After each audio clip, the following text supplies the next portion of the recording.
Welcome back to another video. Today we're going to talk about flooring trims, finishing, how we finish against sliding doors, kitchen benches, and so on and so on.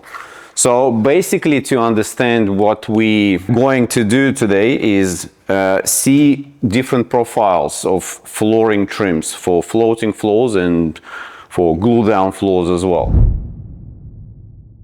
So first of all, we need to understand why we need them. So the whole idea of flooring trim is expansion trim. So it's the same. So if we're gonna go back in a history back in the days, so there wasn't any flooring trim available. So it was solid timber floor, and it was expansion caulk used to give that solid floor to move. An expansion caulk like this. So obviously this is just an underlay, but to give you just an idea of the flooring expansion caulk, it's usually 12 mil thick. So you cut it into pieces and you install it around the border everywhere where the you have no skirtings to cover. So this is back in the days. Nowadays we have a lot more flooring options and a lot more finishing options. So that's why those trims come in, and that's the different profiles. As you can see here, we have like a reducer when you have too big of a steps and you need to reduce it. And see, like if you look at closer here, so that's where your floor finishes. Then you have the base and you have like a finishing flooring trim kind of sitting on top and covering, and you have those gaps here. So that's the expansion flooring trim for floating floors. So you can't finish hard against it. So you need to have the a gap. So like now we don't have to use expansion caulk, but now like nowadays that's the flooring trim. Of course they have like different colors to match your flooring and so on and so on. That's one thing. That's for floating floor. That's not much you can avoid them, because the whole idea of floating floor, it floats. So you need to kind of give that floor to move. When we're talking about glue down, then flooring doesn't expand much, as floating floor doesn't move as much. So we can finish with like a 3-4 mil gap and have like a nice silicone bead running along the edges.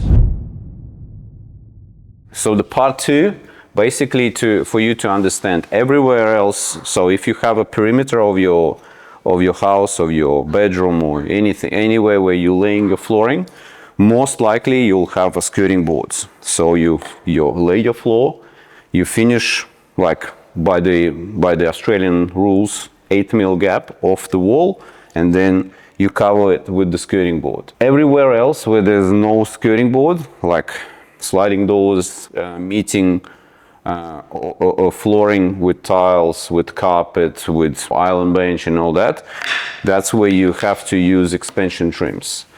I know it's not a perfect look, but for floating floor, because you need to give them a lot of expansion and a lot of room to move, you have to use those trims. Obviously different profiles for different finishing trims. So going back to the glue down, we can finish with the like a smaller gap and like island bench kitchen. So I see a lot of new builds, they finished with the like with the beading, so like a very like ugly beading. So to avoid that, either flooring goes first and then you put your cabinet on top, so you have a perfect finish like this, or you have your kickboards removed and then skirting board will sit on top. But if it's a stone or any kind of a finished product that you can't really remove and adjust, then yeah, with the floating floor, unfortunately you'll have to have a trim sitting against that, so to give that expansion. So see, it will give that room to move. Again, not ideal. If we're gluing your flooring, then we can finish a much nicer gap and then have like a nice silicone bead finished along your kitchen. That's usually a very common issue I see, and our clients here, that's why they come here, to have that perfect finish, because they, same as me, they don't like this kind of a finish. But It's only possible when you direct stick your flooring. If you float it, again, engineered floorboards, like where we have here somewhere. Anyway, engineered floorboards can be laid as floating and glued down. So if you lay your engineered timber flooring floating, not direct stick, you have to use those trims to give that floor to move.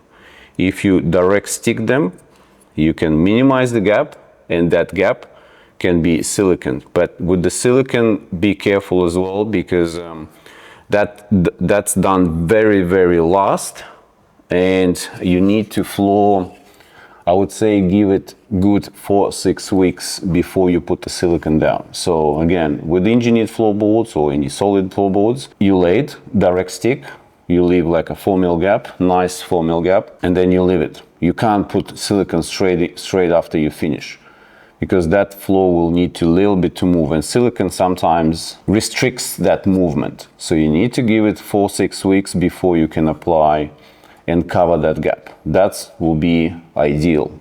With floating floor, unfortunately, you cannot do that. You have to use your trims, because your gap, as I said, is 8mm. Silicone, you can try and do that, but yeah, again, don't even try.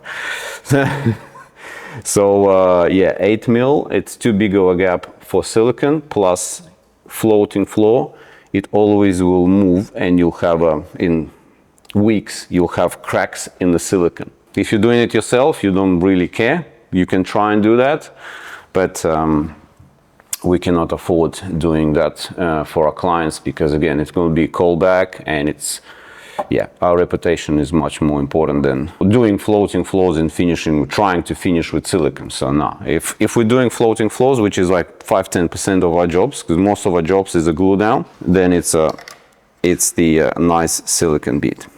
Just again, summarize, for floating floors, you have to use flooring trims. This is the most popular one, L trim. You just finish your floors, and then you just cut them and install on top. So you just glue this to the surface of your sliding door, so then it will give you that movement under the trim. And for glue down flooring, you can use trims if you like them, or if you have to use them like a transitions like this, or where the silicone work might not look great, then you're using trims. But you can use a silicone, and that's what we do. Yeah, that's pretty much a quick one for you with the trims video, and yeah, see how you go. If you have any questions, ask in the comments below, and I hope that helped you understand about the finishing trims, because again, it's a very common question, and thanks Joel asking it. So like, okay, yeah, I'll answer that in a separate video, so I'll show it. There's lots of information missing. Instagram, YouTube, like, subscribe. We keep going. We're hitting soon 200 subscribers, so we're gonna go and do another giveaway, flooring kit giveaway, so stay tuned, and I'll see you the next one.